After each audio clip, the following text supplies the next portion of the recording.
बिदर के पत्रिका भवन में विभिन्न दलित संघर्ष समितियों द्वारा एक प्रेस मीट आयोजित की गई। इस प्रेस मीट को संबोधित करते हुए अंबादास गायकवाड़ ने 16 अप्रैल की सुबह 5 बजे शशिकांत एस पाटिल को पुलिस द्वारा घर में नजरबंद करने की निंदा की। जिस दिन कर्नाटक के मुख्यमंत्री आ रहे थे, इस अवसर पर सुनील संगम्मा, रमेश मदकनल्ली, नरसिम्हा, समृता और अन्य लोग उपस्थित थे। केपी न्यूज के कैमरामैन पप्पू राज का कवरेज। देश विदेश और स्थानीय समाचारों के लिए चैनल को लाइक, शेयर और सब्सक्राइब जरूर करें। ಪತ್ರಿಕಾಗೋಷ್ಠಿಯನ್ನು ಕರೆದಿದ್ದಂಥ ಮುಖ್ಯ ಉದ್ದೇಶ ಇವತ್ತು ನಮ್ಮ ಕರ್ನಾಟಕ ರಾಜ್ಯದಲ್ಲಿ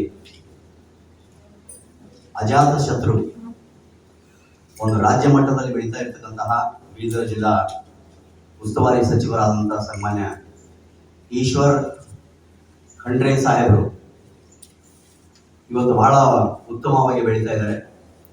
ಅವರ ಹೆಸರಿಗೆ ಕೆಟ್ಟ ಹೆಸರು ತರ್ತಕ್ಕಂತಹ ಕೆಲವು ಹಿತಾಸಕ್ತಿಗಳು ಇಲ್ಲಿ ಕೆಲಸ ಮಾಡ್ತಾ ಇದ್ದಾರೆ ಅನ್ನತಕ್ಕಂಥದ್ದು ನಮಗೆ ಮೇಲ್ನೋಟಿಗೆ ಕಾಣಿಸ್ತಾ ಇದೆ. ಅದು ಉದಾಹರಣೆಗಾಗಿ ಮಾನ್ಯ ಮುಖ್ಯಮಂತ್ರಿಗಳು ಬೀದರ್ ನಗರಕ್ಕೆ ಆಗಮಿಸಿದಾಗ ಚಿದಿರಿ ರೋಡಲ್ಲಿ ಇರ್ತಕ್ಕಂತಹ ಫಾರೆಸ್ಟ್ ಡಿಪಾರ್ಟ್ಮೆಂಟ್ನವರು ಏನು ಮರಗಳ ಹಚ್ತಾ ಇದ್ರು, ಆ ಸಂದರ್ಭದಲ್ಲಿ ಪತ್ರಕರ್ತರಾಗಿರ್ತಕ್ಕಂತಹ ರವಿ ಭುಸಂಡೆ ಅವರ ಮೇಲೆ ವಿನಾಕಾರಣವಾಗಿ ಯಾವ ರೀತಿ ಟೆರರಿಸ್ಟ್ ಇರ್ತಾರೋ, ಯಾವ ರೀತಿ ರೋಡಿಸಂ ಮಾಡ್ತಾರೋ, ಯಾವ ರೀತಿಯಲ್ಲಿ ಬಂದು ಗಲಾಟೆ ಮಾಡ್ತಾರೋ ಅಂತಹ ವ್ಯಕ್ತಿ ಅಂತ ತಿಳ್ಕೊಂಡು ಏನು ಅಮಾನುಷವಾಗಿ ಅವರಿಗೆ ಕಾಲ ಪಟ್ಟಿ ಹಿಡಿದು ಏನು ಅವರ ಮೇಲೆ ಹಲ್ಲೆ ಮಾಡಿದ್ದಾರೆ, ಅದನ್ನು ಕೂಡ ನಾವು ಖಂಡಿಸ್ತಾ ಇದ್ದೇವೆ. ಇದು ಯಾಕೆ ಖಂಡಿಸ್ತಾ ಇದ್ದೇವೆ ಅಂತಂದ್ರೆ, ಇವತ್ತು ಸಾಮಾನ್ಯವಾಗಿ ಜನ ಮಾತಾಡ್ಕೊಳ್ತಾ ಇದ್ದಾರೆ ಏನು ಅಂತಂದ್ರೆ, ಬೀದರ್ ಜಿಲ್ಲಾ ಉಸ್ತುವಾರಿ ಸಚಿವರು, ಅರಣ್ಯ ಸಚಿವರು ಆದ್ಮೇಲೆ ಅರಣ್ಯ ಇಲಾಖೆಯಲ್ಲಿ ಕೂಡ ಅಧಿಕಾರಿಗಳು ರೌಡಿಸಂ ಮಾಡ್ತಾ ಇದ್ದಾರೆ. ಅದಕ್ಕೆ ಅವರ ಕುಮ್ಮಕ್ಕು ಇದೆ ಅಂತ ತಪ್ಪು ಮಾಹಿತಿ ಇದು ಸಾರ್ವಜನಿಕರಿಗೆ ಹೋಗ್ತಾ ಇದೆ. ಇದು ಶುದ್ಧ ತಪ್ಪು. ಮತ್ತು ಅದೇ ರೀತಿಯಾಗಿ ಇನ್ನೊಂದು ಘಟನೆ ಅವತ್ತೇ ಆಗಿದೆ.